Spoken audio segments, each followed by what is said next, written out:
बिस्मिल्लाहिर्रहमानिर्रहीम। अस्सलाम वालेकुम डियर व्यूअर्स। आज हमारा टॉपिक है प्री मैच्योर एजुकुलेशन, जिसको हम उर्दू में सूरत अंजाल बोलते हैं और नॉर्मल टर्मिनोलॉजी में सेक्स के टाइम जल्दी फारिग होना। इसी टॉपिक के अंदर हम समझने की कोशिश करेंगे कि प्री मैच्योर एजुकुलेशन जो है वो उसकी वजूहात क्या है, कौन कौन से ऐसे मेथड्स और टेक्निक्स है जिसकी वजह से सेक्स टाइमिंग को हम बढ़ा सकते हैं, और कौन कौन से ऐसे मेडिसिन है जिसको यूज़ करके सेक्स टाइमिंग को हम बढ़ा सकते हैं। तो चलिए शुरू करते हैं। सबसे पहले वजूहात में ये आप जान लीजिए कि सबसे पहले वजह जो है वो सेक्स टाइमिंग को कम करने वाली वो है आपका स्ट्रेस और आपका डिप्रेशन। आपको अगर स्ट्रेस है, डिप्रेशन है, तो सेक्स टाइम आपका कम होगा। दूसरा, अगर आप सेक्स के टाइम बहुत एक्साइटेड है, अगर आप घर से बाहर है, बहुत दूर रहते हैं, मुल्क से बाहर है, बहुत दूर रहते हैं, तो उस टाइम आप जब सेक्स के लिए आते हैं तो आपका जो सेक्स टाइमिंग है वो कम हो सकता है। तीसरा, अगर आप मियाँ बीवी के दरमियान कुछ झगड़े चल रहे हैं, कुछ परेशानियां हैं, तो उसकी वजह से मतलब दोनों एक पेज पे नहीं है, तो उसकी वजह से सेक्स टाइमिंग जो है वो कम हो सकती है।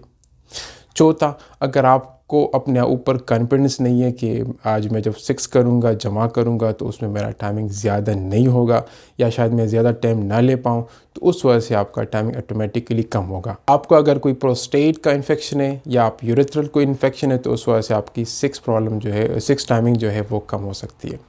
इसके बाद अब मैं शुरू करता हूँ कि कौन कौन से ऐसे मेथड्स और कौन से टेक्निक्स है जिसको हम यूज़ करके सेक्स टाइमिंग को बढ़ा सकते हैं। तो सबसे पहला है स्टॉप एंड स्टार्ट मेथड।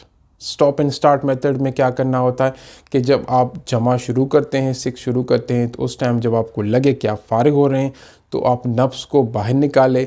कम से कम 20 से 30 सेकंड तक आप इसमें वक्फा करें और उसके बाद दोबारा जो है वो जमा या सेक्स शुरू कीजिए। ऐसे स्टाइल को और ऐसे मेथड को जो है यूज़ करके रिपीट करके आप अपनी सेक्स टाइमिंग को बढ़ा सकते हैं। दूसरा मेथड है स्क्वीज़ मेथड। ये वो मेथड है कि आप जब जमा कर रहे हो तो आपको लगे कि आप फारिग हो रहे हैं, तो आप अपना नफ्स जो है वो बाहर निकालें और उसके हेड को थोड़ा सा स्क्वीज़ करें। जब आप इसके हेड को स्क्वीज़ करेंगे तो स्क्वीज़ करने के टाइम क्या होगा, उसकी इरेक्शन में थोड़ी सी कमी भी आ जाएगी और उस टाइम आप पावर प्ले में जो है पावर प्ले शुरू करें। और आप पावर प्ले शुरू होने के बाद जब आपको लगे कि फेनिस का जो नब्स का जो सेंसिटिविटी है वो कम हो गई है, तो आप दोबारा सेक्स शुरू कीजिए। इसी मेथड को आप बार बार रिपीट करने से आपकी सेक्स टाइमिंग जो है वो बढ़ सकती है। तीसरा, कुछ ऐसे कंडोम्स हैं, और वैसे भी आप कोई भी कंडोम यूज़ करेंगे तो उससे आपकी सेक्स टाइमिंग जो है वो ज़्यादा होगी। क्यों?